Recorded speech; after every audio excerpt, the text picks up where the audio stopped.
As 2023 draws to a close, the morning show will be looking at various major events that shaped Nigeria. First is the 2023 general election, which brought in the current president, Bola Ahmed Tinubu, and who took a bold step announcing that subsidy is removed, gone. Then came the students' loan scheme that was signed into law by President Tinubu amid complaints that it favors the rich and well-to-do students. Also, the fight against insurgents took a new turn, with growing casualties in northern Nigeria.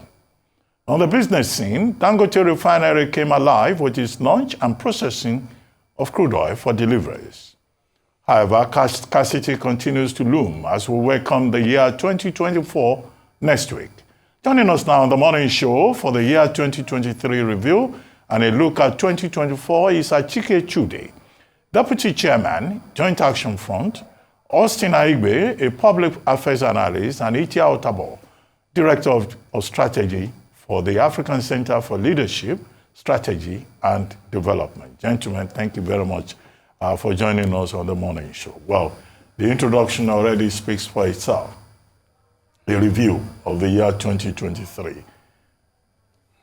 What for you will be the best and worst moments of the year 2023, both locally and internationally? Locally, we've said the 2023 general elections, that stands out very clearly. Some of the challenges of insecurity that we have had, which we've been discussing since yesterday, Taraba, Plateau, Zamfara, and all of that. And then, of course, many of the other issues in business, the Dangote refinery, as was pointed out. But let me just go, around the panel. Let's start with you, Achike, here in the studio. And then Otabor, you can come next. And then Austin Aigbe will come to you. Just your general reflections about the year 2023. Achike, let's start with you. Maybe I might encapsulate it with just maybe 3 words or 2 words. Anno Oribili.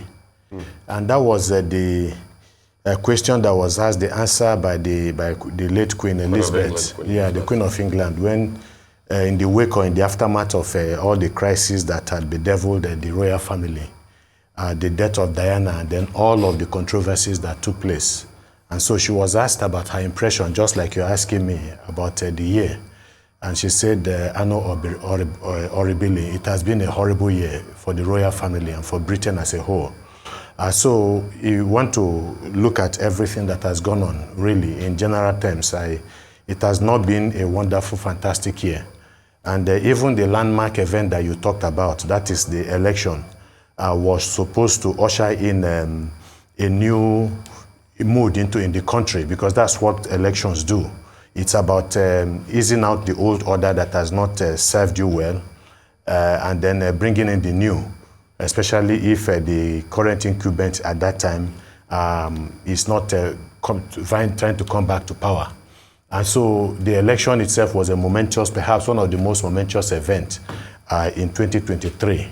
But the way it evolved was something that left, I would say, a sour taste in the mouth of a lot of Nigerians. And so we have moved from there. And then, of course, you talked about the very first thing that was done during the inauguration, the removal of the fuel subsidy, which a lot of people have credited the president, with boldness, a lot of boldness and foresight and vision and all that. But the travail of the Nigerian government and the Nigerian people started essentially as a result of that. We have seen terrible times even before. The 8 years of the previous administration was supposed to be washed away, at least in part, by certain things, actions of the succeeding administration. But while some might have described the fuel subsidy, especially the international finance corporations, the World Bank, Bretton Woods, and the IMF have described it as a bold and inevitable step. It is one step that has added to the misery of Nigerians and created all kinds of repercussions, socioeconomic repercussions in the country. And of course, exacerbated the hunger in the land, the difficulty of people, their inability to meet up with social and family responsibilities and expectations, soaring food price, cost. I mean, it's over 33%, inflation and all that. So that singular event itself has created a lot of negative dynamics. And then you come to the issue of appointments of government officials. One area that people were looking at with a lot of hope and optimism was in the issue of appointment of security chiefs because of the violence that we have seen in many parts of this country. And I think there was also a hope that coming in the wake of an election that was so rancorous and had a lot of bad blood, that the government would go all out to, try to suit frayed nerves. I'm not exactly sure that that has happened. Then, of course, the appointments, and then, unfortunately, in terms of security, the unpalatable event of the last 48 hours is something that has left a lot of Nigerians reeling and believing that, like people, there are those who will say that the more things change, the more they remain the same. So we are still seeing all of those things that, elements that dogged the last administration, and we hope that perhaps we can give it to the government that they are still relatively new, but they should also take time, because 7 months, 8 months down the line, you can't exactly say that things are fantastic. The money scarcity is back again, and people are saying, look, is it that somehow they have miraculously released Emefiele before then? Because he was seen to be the primary person responsible for that. That has also, he is obviously incapacitated and not in a position to cause the crisis. So what exactly is happening? Government, yes, has been going all out to come up with policies here and there that will change the landscape of the country. And but again, we tell people that policies are things that are written on a piece of paper. So it is the content of the policies and the implementations of the policies that will tell us whether these policies were well thought out. Just like you also talked about, the student loan was supposed to be, wow, the holy grail for the education sector. But the controversy again that has trailed that, some of us, my organization, also did a press briefing, and we discussed it, we described it as something that is not laudable. I think maybe we use the word scam if you look at it deeply. Okay. So it's not been a fantastic year. Okay. Not that there is no light in the horizon. I think it should. Well, you say it is annus horribilis. Yes. The opposite of that is annus mirabilis. So I don't know. Maybe Otabor or Austin Aigbe will say it was a wonderful year when you look at the positive side. And the inflation you were quoting, inflation as at the end of November was 28.20%. And food inflation was higher at 32.84%. I'd say 33, yeah. 32.84%. Very close, yes. Okay, Otabor, let's come to you now. Annus horribilis or annus mirabilis? I mean, this is Christmas time. You know, as Christians, we're supposed to be optimistic. Was it really a horrible year? Or a year for which we can look back and look forward and say, well, it wasn't so bad after all. After all, we survived.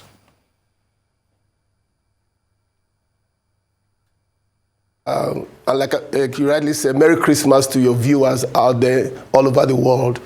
And I think Chude has done a lot of perspective breakdown of the year 2023. But I'd like to mirror just two things from all that is said. Without doubt, the 2023 election was the pivotal event for 2023 as far as Nigeria is concerned. And that event has come and gone.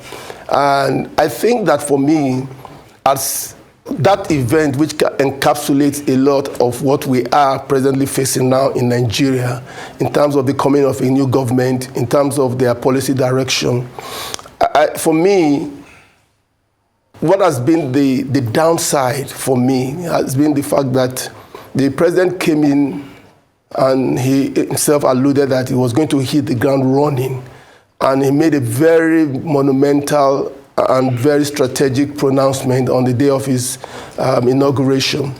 And so for me, what has been the downside is the fact that having made such a profound declaration on the day of inauguration, I would have expected that it would have been backed with a clear strategy. But what has been disappointing for me in the past 7 months is that I seem not to be able to identify a clear-cut strategy which the administration is proceeding in terms of its delivering solutions that are so critically needed by the Nigerian people. And you know, it's always said that you judge a person by his antecedent. And by the antecedent of the president, especially from what he did in Lagos State, for me, the high expectation was that there was a strategy behind that pronouncement, and that as soon as he gets into office fully, we'll begin to see the unfolding of that strategy. But I must say that a cursory examination of what has been happening seems to take us back to the same way that we've been doing government, which is more of transactional governance. You know, we tried this, we tried that, we make a pronouncement here, we do this, we do that, and that for me has really been poor, because what it has now done is that if you put that across the whole gamut of what is happening in this country, you'll find out that we do not seem to still have a very discernible, clear direction where we're going. And that's very disappointing. I don't think that 7 months is too small for you to be able to assess if there's a palpable direction of where a government is going.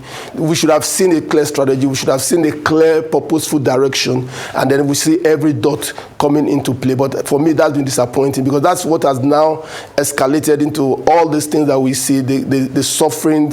And, you know, then we try to throw things at them. You do one thing palliative here. The other time you do bus transportation hike. Well, all these things are good.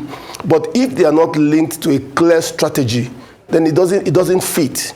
You know, so for me, that's really been disappointing, and I do hope that maybe in the new year 2024, we can see a clear-cut strategy by which this government wants to take governance to the next level in Nigeria. And then closely linked to that, and very painfully, is also the issue of security and the incessant banditry that we keep witnessing. Fine, you could say that maybe if you take statistics in terms of the widespread, maybe a little bit of gains have been made.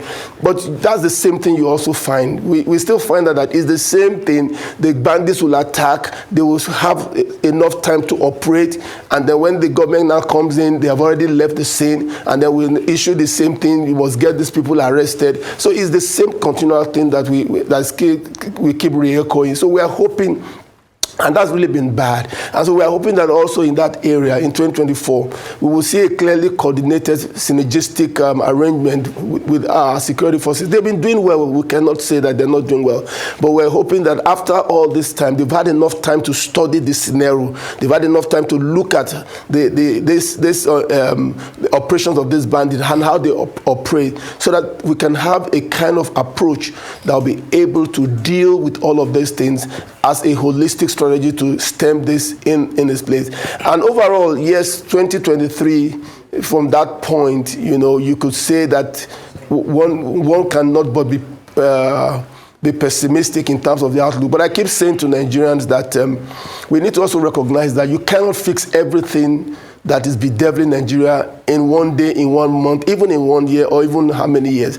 But what we're looking for, and we need to be patient. What we're looking for is, like, let us see that there's a definite plan, a definite strategy that we are working on, and that we can then project that if we go along this trajectory, in 3 years, in 5 years, we're going to arrive at the destination. That, I think, is the missing link that some of us are looking for and we are not seeing. And we're hoping that in 2024, we'll see more of that in play. Thank you. Well, Aigbe, let me come to you. All I've been hearing from Chude and Otabor have been lamentations. But certainly there must be some positive things that occurred. After all, if you look at the creative sector, Davido did well, Whiskey did well, Burna Boy, iStar, who was there? You know, they did well. Nollywood, you know, big developments there. You know, A Tribe Called Judah, Adaomo Daddy, you know, you see a lot of creativity there. Our banks are not doing badly. Zenith Bank, Access Bank, Union Bank, UBA, you know. And then, of course, the Dangote refinery that we talked about, that, you know, when it comes fully on stream, will help us address foreign exchange problems and reposition Nigeria within the energy mix in the continent and internationally. I mean, and there are, you know, some good stories. And then, as controversial as the elections were, we survived. We managed to do the 7th transition successfully. So, I mean, let me listen to you. I hope you're also not going to come with a tale of woe and mystery about Nigeria in 2023. Season's greetings to the team and everyone and across the globe. Thanks. You just illustrated most of the things I wanted to say. I wanted to say that just my introductory words, what I was thinking was that we need to be grateful. We may have lost some things, but we need to be grateful that we haven't lost all. Sincerely, historically, by way of permutation, a lot of people thought that the election of 2023 was going to be like the war between Israel and the Gaza-Israel war. And God, I mean, somehow, with the divine provision, I would say, we are in the season of love and happiness, that by divine provision, the election came, even with the anger, there wasn't any form of crisis, it just went in. People accepted even when they didn't accept. People accepted the verdict from the court pronouncement and all of that, and everything went on. And so, importantly, the resilience of the Nigerian people is something we need to talk about. From moving the pronouncement of the president, which for some actors may be negative or may be positive, actually it sent a wrong signal to the economic community of Nigeria and across the region. You know that even some West African countries had to send us heavy messages for the removal of the fuel subsidy. Indeed, one should expect that there should have been some rational, comprehensive model in analyzing the subsidy removal before it is actually removed. In any case, removal was on the 29th of May. Meanwhile, subsidy was supposed to end in June. Many actors, including myself, had argued that why did you have to stop the one of June? Why did we not enjoy that of June so that you use the 1 month to interrogate? Again, of course, like I said, all the ones we talked about, the banks, even Arise did very well. I mean, I should clap for Arise for that, for the remarkable broadcast all through the year, live broadcast as we have seen already. But the thing is this, when you interrogate what happened in the year, it is the ones that affect the people. If the economic policy did not go well with the people, you cannot truly say that everything had gone well. In any case, too, that if you have 10 good things and you have one very bad one that impact on all, it is that one that impact on all that will be the focus of conversation. And that is why, for me, I will come from the international level, that it was a big embarrassment for us as a country about the Chicago State University scandal. I mean, even though today the Supreme Court has helped us to bury it, but that matter is still within the periphery, and it was a big scandal. If you have the opportunity of interrogating outside the world, outside the country, people tend to look at it as we have not resolved that question. That question is still there. The question mark is still there. And for me, I think it needs to be resolved before the next 24 hours as we enter the new year, so that we don't carry over that scandal. It's an international embarrassment, and we must deal with it. For me, for the business side, it's also important to bring to the fore that the devaluation of the Naira is not acceptable. Even though the president, when he took over, tried to pull apart the parallel market and the official rate of the dollar, it would have been a good strategy, because elsewhere, if you go elsewhere, the margin between the official rate and the parallel market is very close.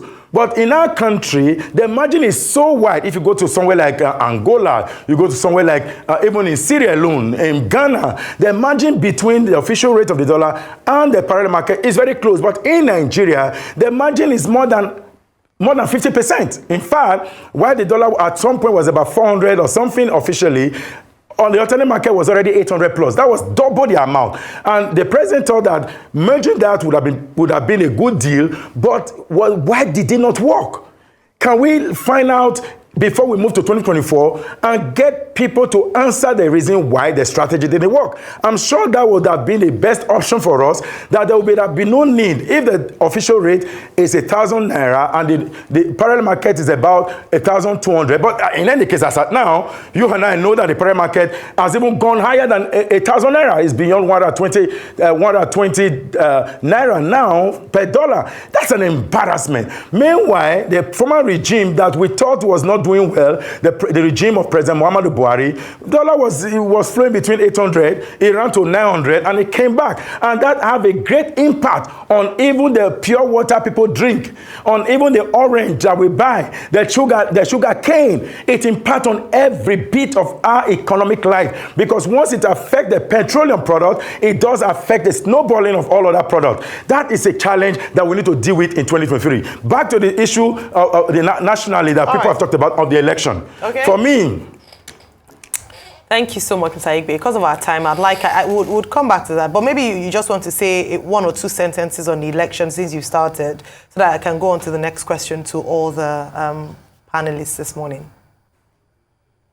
One sentence on the election. For me, the elections, thank you very much for the opportunity. For me, the election came with all the flora that went into the election, with all the prediction that went in, but election ended and all of the things that happened in history. But 2024, effort by the National Assembly and of course all of us, the media, civil society organization, everyone must come together that we need a new Nigeria, a new electoral system that we can be proud of. And I think the 2023 elections, come and gone, the issues remain and is impacting other elections in this country. Well, thank you very much, Mr. Aigbe. I'll come back into the studio, Mr. Chude. And actually, this question is for all three of you. The people, winners and losers of 2023, especially because going back to what you talked about with regards to appointments, the ministers, we saw some of them hit the ground running, doing some work. I mean, the Minister of Interior, for instance, and other ministers as such. And we've had silence from some of the other ministers, and it seems like some of them are just grappling with the enormity of their office, and so haven't done much. I'd like you to share with us who your winners, if you could do People of the Year, and what would make, what qualifies them as people who've won this year, and then governors. I'd like you to also center on governors, because oftentimes we focus on the center, the presidency, but we leave the subnationals who play a key role when it comes to the success or lack of in the nation. So tell us, who do you think did well? And who do you think didn't do well? And what are your expectations for 2024? I'll start with you, Mr. Chude, and then I'll go to Mr. Aigbe and then Mr. Otabor. Well, they say to whom much is given, much is expected. And I'm not in the habit of giving accolades to people who already have had their fill. The elites, because they have the best of both worlds, and so I do not think any of them is worthy of my praise in an exceptional way. If we are talking about Man of the Year, it's the Nigerian people. Like Austin has said, these are the people for years, even from 1979 with the MPN, when they said Nigerians had to make sacrifices, you had to tighten your belt. Nigerians have forever tightened their belts. They have forever made sacrifices for this country. The political class has not. And so if you're talking about a minister, for instance, or members of National Assembly or the presidency, if perhaps they had taken policies that are clear to the people, that show, a direction, that show a sense of responsibility and care for the people, and are also willing to make sacrifices and have made sacrifices for the Nigerian people, I would have singled out those people who rejected to ride on jeeps of 160 million naira as my Man of the Year, and then all of these other people who have done the same. Because, we saw the sacrifice that the government of Senegal and the people of Senegal made when they moved from a bicameral legislature to a unicameral legislature. That showed patriotism, sense of patriotism, that showed commitment. So regardless of what we are looking at now are just movements. Until this movement... Any governor in your good books? No, for the same reason, I will not even single out any governor. There are some that are making some positive moves. Like, I mean, for instance, Abia State. All right. From what we have, I mean, we saw the damage that was wrought in Abia State by all of the governments from 1999 to date until this new government. Some of the most important popular roads in Abia State are being fixed.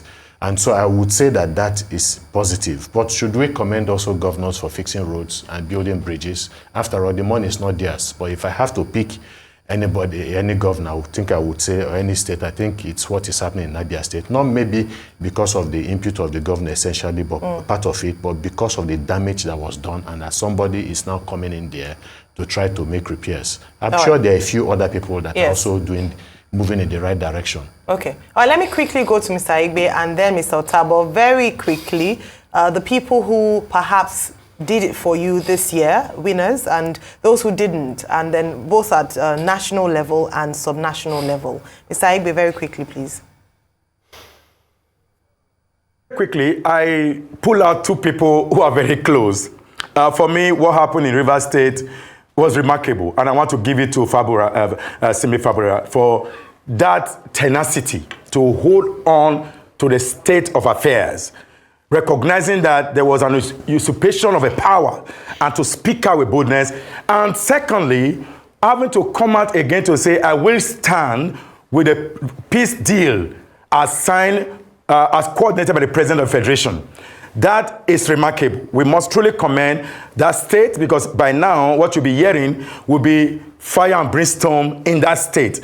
For the governor's strength in holding forth, whereas he is hearing from the good and the bad, the opposite side, do this, do that, and all of that. And for the ministers, is also wiki. I like his vibration, because each time he vibrates, we wait for him in the future to counter that vibration. And now that I haven't spoken about all he's going to do in Abuja, we are waiting in the future to see whether all of those had happened. I haven't said he was going to withdraw land ownership and all of that. We want to see it in effect, and those are very fundamental for me. I watched when he had an encounter with the senator of the FCT about the buses, and in fact, I like his argument. That argument is that while you pursue private partnership, or you want to do concessioning, you must put an enabling environment in place that enable the citizen to gradually enjoy the booty of government before moving to the private, which is purely capitalism. I don't support capitalism. I don't also oppose capitalism. But what is important is a liberalization. Government must truly liberalize the economy in a way that there's an effective private sector participation, where government put laws and effective laws in place and contribute, if possible, participate in the business of running the affairs of the economy. Otherwise, private sector is in for business, for profit making. Government intervention will then withdraw the private sector's push, like the way we talk about Dangote today. If government is not involved in that sector, petroleum sector, Dangote will end up siphoning all of the resources and gradually become the monopoly. Once Dangote becomes monopoly, the price will drop monumentarily. After a while, 6 months, 1 year, the price will jack up. We have seen that happen with the Dangote Smith. All right. Thank you. Now go to Mr. Otabor. Your take on this. I think for me, fundamentally, the standout minister for me, even I join Chude to say we're not supposed to come here to aggrandize ministers, public officers, because that's supposed to be their work. But I also think that when people do very well, we should be able to also point to that as commendation. I think for me, the standout minister is the Minister of Interior, without doubt. I think if you look at the pronouncement and what they're doing in Ministry of Interior, you could clearly see a clear strategy. You could link what they are doing with the passports issue. You could link what they are doing with the attempt to decongest the prison. So you could see that there's a clear strategy in play. So I think for me, he's the standout minister so far. But I would like to also mention too that I think you could see it from their antecedents and what they are trying to do, that they also seem to have a clear focus and strategy. And I point to the Minister of Humanitarian, Dr. Betta Edu. I think she's doing wonderful. All the moves that she's been making we're going to be looking at in the new year to see how those moves will become a coordinated whole in terms of what she wants to do. And special focus will be on looking at how she's able to ensure that this conditional cash transfer scheme does not become another hole where people siphon money and it does not actually get to the people it ought to get. Over the world, it's been proven that conditional cash transfer is a veritable strategy to lift people out of poverty. It was used in India and it worked very well. I mean, the results are all there. It only behoves the Nigerian implementers to credibly and without corruption implement that. It serves as a very important mechanism to lift people out of poverty. So we're watching to see how she'll be able to coordinate that particular program in such a way that it will deliver the intended value for the people. And then the other minister will be to mention Dr. Dave Umahi, Minister for Works, who's been very energetic in terms of his posturings and everything that he's doing. We want to see all that translated to visible, real achievement in terms of our road infrastructure. And for me, in terms of governor, there are a lot of them, but I think for me, the standard governor will be Professor Zulum Babagana of Maiduguri State, or Borno State rather. I think that Borno State for a long time was the epicenter of a lot of insurgents and a lot of banditry and all that. But I think to a large extent, Professor Zulum can be commended. He has stabilized Borno to a large extent. Most of the worst insurgent cases and banditry cases are no longer coming out of Borno State. And in the midst of all of that, he has also been able to not only provide stable leadership, but at least provide good governance to the people from what we see and from what we follow in news reports. So I think for me, he still remains the standard governor in terms of all the other governors, especially two-term governors. I mean, for those who are just first-term governors, it might just be too early to begin to assess them. Even like Professor Shoyinka did mention that sometimes it's good to give them 1 year before you begin to assess them. So for me, those would be my remarks in terms of governors and ministers in terms of performance so far in 2023. Okay, so I want us to act like some sort of Nostradamus and start to look into that crystal ball here as regards 2024. So a couple of key events will come. I'd like to get Achike Chude's take on the event he calls a scam, which is student loan, will take effect. Also, what should be the demands on the National Assembly? Also, hopefully in 2024, this 10 billion that they've been talking about that they are going to seek to borrow to be able to stem the slump of our currency. When is it going to come? How is the currency going to end in 2024? Is it going to be 2,000 or 1,005 or 700, like they say, fair value of the naira to the dollar? We also have we have to have elections coming up. Ondo is one coming up next year. What will be the conduct of INEC? Have people given up on INEC? Are people forgiving INEC for what they did? The technical glitch that till today, INEC has not been able to tell us about. What would also be the lot as regards insecurity? Today, 140, today we've got over 200 people now attacked. Will the crisis in the plateau stop? Will the insecurity in the north stop and other parts of the country? What will be the agitation as regards to Nnamdi Kanu? Will 2024 be the year he'll be released or still be left in prison? 2024, what will be our lot on the international scene? Will President Tinubu still travel abroad to look for foreign investors? Are we going to really see the foreign investor with our kuro eyes or not? What's going to be the lot of our refineries? Dangote is built to start in January. Is that going to cushion our import bill for fuel or not? Is the Port Harcourt refinery with a mechanical completion going to get completion and mechanically supply to the people of Nigeria? What will happen? Let's take these issues, any angle you want to look into. Achike, I'll come to you first.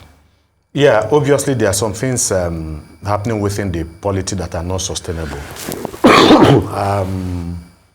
The poverty level in the country is not sustainable. The exchange rate, with all its dire economic consequences, is not, sustainable. Then, of course, the implications, obviously, the frustration in the land. People are looking at Dangote coming on stream, and they're seeing some positives there. in terms of perhaps less, it's the ability to conserve much needed foreign exchange. And there is the hope, especially again with we don't know exactly the state of the Port Harcourt refinery. We've been told that it's been completed. So we want to see whether it will have any impact in terms of our need for foreign exchange, in terms of the importation of refined petroleum products. If you're not going to do that, then it's going to put less pressure, obviously, on the Naira-dollar exchange. And so we should begin to have a bit of stabilization and hope that it's going to come down. The issue of importing virtually everything into the country, a stop must be put to it. It's not just about words. Government telling us that they want to ensure that we move from a mono economy to embracing other products within the country. We must put a stop to that. The energy situation also is also critical for revamping the real sector, and we must look for a way to attract to bring the real sector back on stream. Obviously, a lot of companies are leaving the country instead of remaining in the country, and that is not sustainable. And then, of course, we have talked excessively, so much about the students' loan scheme, which in terms of concept is a very good one, but in terms of practice from what we have seen, and we have done a lot of work on it, and we believe that if it is not a scam, it is something near a scam, or maybe it was ill thought of, because the maths and the figures do not make sense. Ultimately, at the end of the day, if you look at the number of people in our public institutions, tertiary institutions, you have about maybe about 4 to 5 million at any particular point in time. And so if you're talking about the students' loan scheme, even with the 10 billion naira that is being budgeted and perhaps money from others, you might be talking about less than 10% of students accessing the loans, apart from the difficulty of accessing them. And let's just assume that it moves seamlessly. About 10%, less than 10% of the student population would access that. If you have 10% and 90% are not able to access it, obviously you are not saying that it is because their parents have the money. They don't have the money, because we have looked at the economic condition in the country, and we know that most parents, most guardians will want to have access to this loan. So 90% of students who are not able to access the loan scheme, you cannot describe the loan scheme as a success. So that's why we feel that it has a very serious issues. Yes, there is the issue of the election, and the question you asked, or your ruminations, are quite good. Can Nigerians forgive INEC for what has happened? I don't know. It's not just INEC that needs forgiving. The media also needs forgiving. Civil society also needs forgiving. Because in the wake, after the election, a lot of people were calling into the studios, and they were holding anchors like you people here, also responsible for encouraging them and for telling them that the BVAS is the game changer.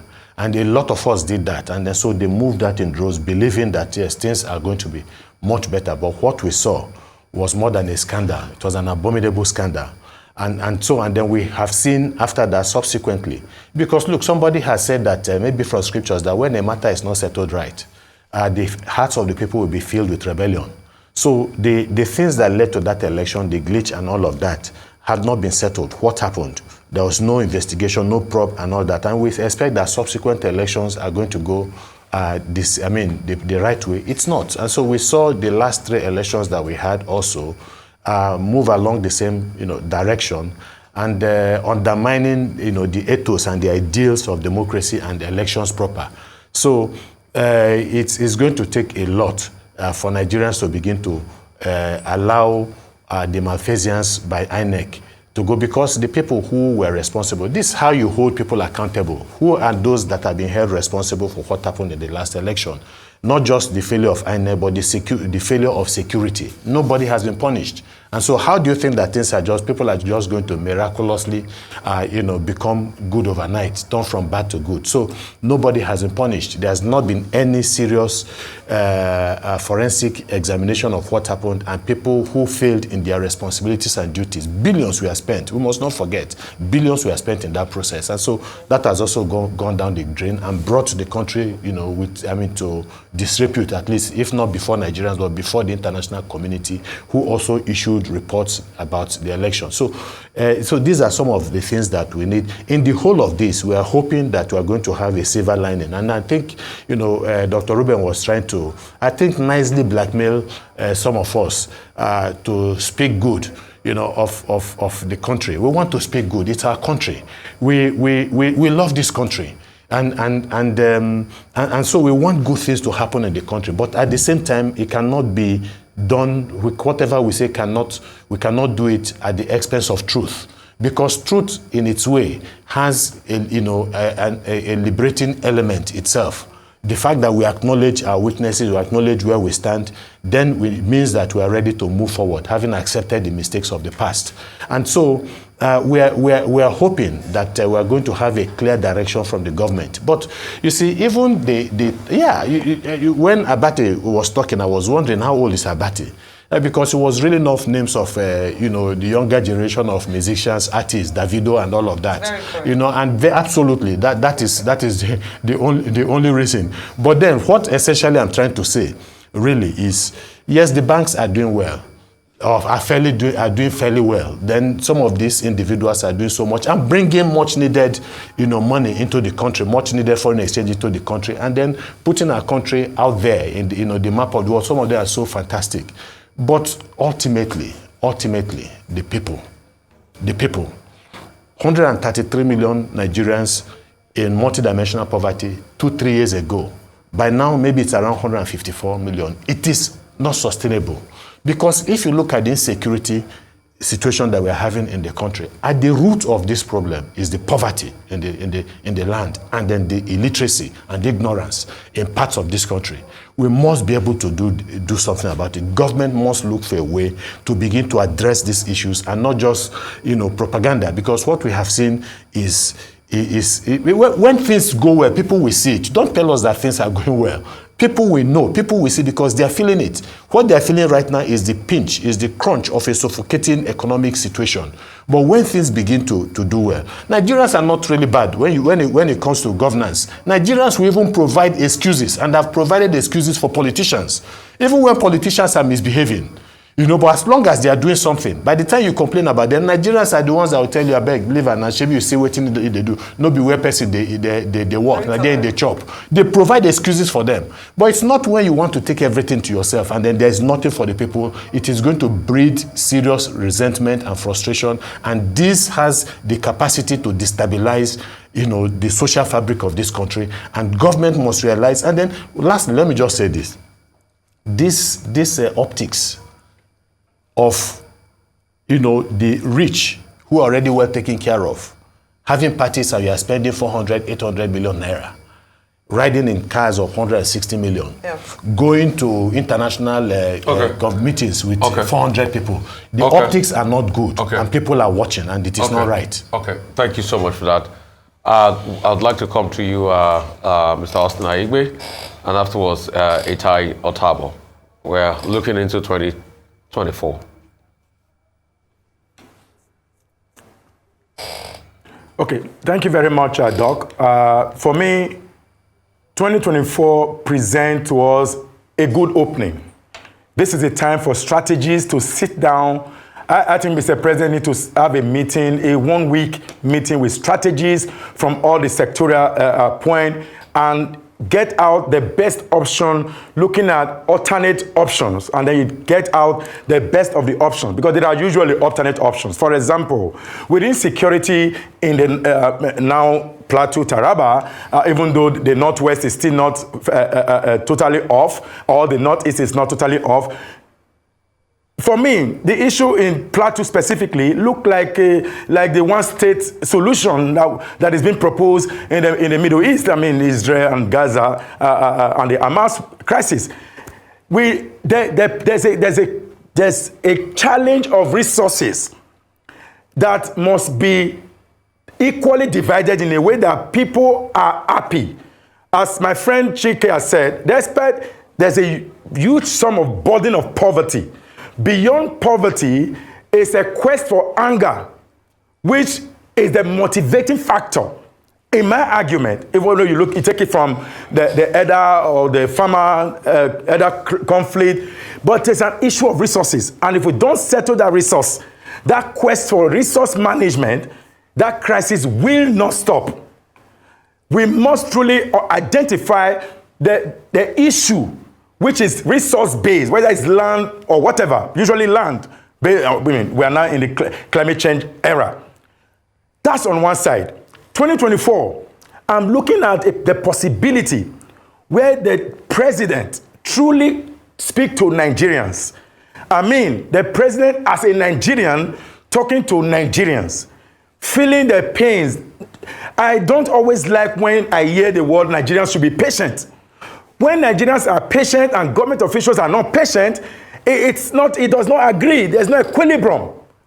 You can't say Nigerians should be patient, and yet our honorable representative are not patient with the resources of the country, which are scarce. 2024, we must not borrow to service loans. I see the possibility, the way Nigeria is going, we are likely going to be borrowing before the year 2024 ends, that we now borrow to service loans. That would be detrimental. 2024, INEC must seek the sincere forgiveness. It's not that, Doc, the way you frame it as Nigerians forgiving INEC. No, it's INEC that should seek forgiveness.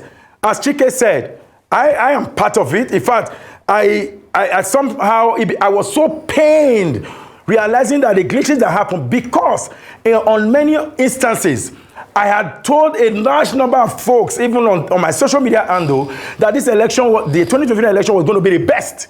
And I said that things will no longer be as usual, because when you vote, wait for your vote to be counted, check the result, go home, register for the IRF, and you will see the result that you saw at the polling unit. That didn't happen. That was a trust deficit.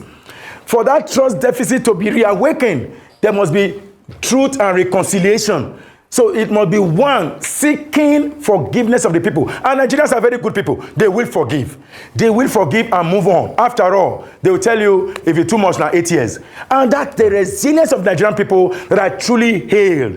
I love Nigerians. I love the tenacity of Nigerians. And I'm proud to be a Nigerian anywhere, anytime. And lastly, as we move to 2024, the bane is right now with the economy. If you don't settle security challenge, forget about the economy. Okay. Because the people who are being killed are the ones who go to the farms. Many years ago, it was Plateau. My brother, Otabor, gave credence to the governor of Borno.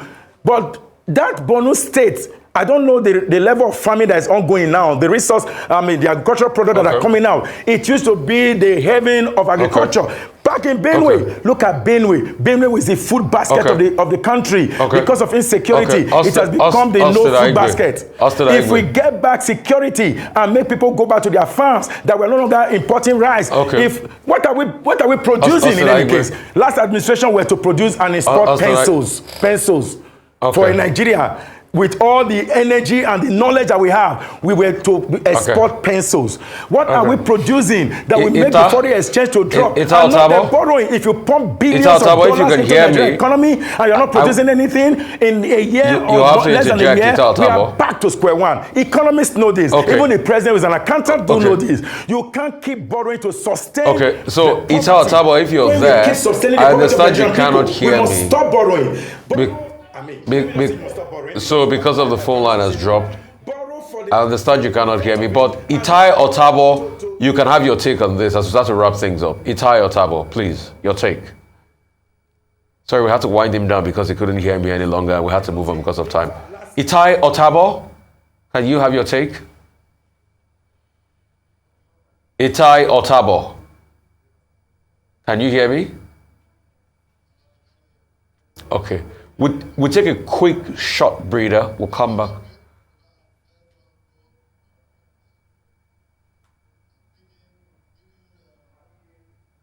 Okay. So Chike. Yeah. I know they had a lot to say. Can you just summarize in about less than a minute? All of this, just tie it together for us. Yeah. Nigerians want to be in a better place. Okay. And we desire to be in a better place. And the government, and the purpose of government is to better the lives of the people. It's why politicians run for political office. That's their duty, that's their responsibility.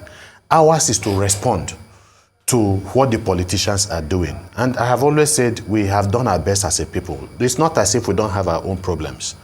But the government must realize that now the situation is very critical. We're in an emergency situation. And so, you know, so they must go all out to try to repair the damage that has been done in the country. And perhaps not look back too much, blaming others, because the APC government of Muhammadu Buhari spent 8 years blaming a government that was obviously better than the government that they took over from. One of the things I'd want again, you know, for the government to look at is the issue of the theft of our crude oil.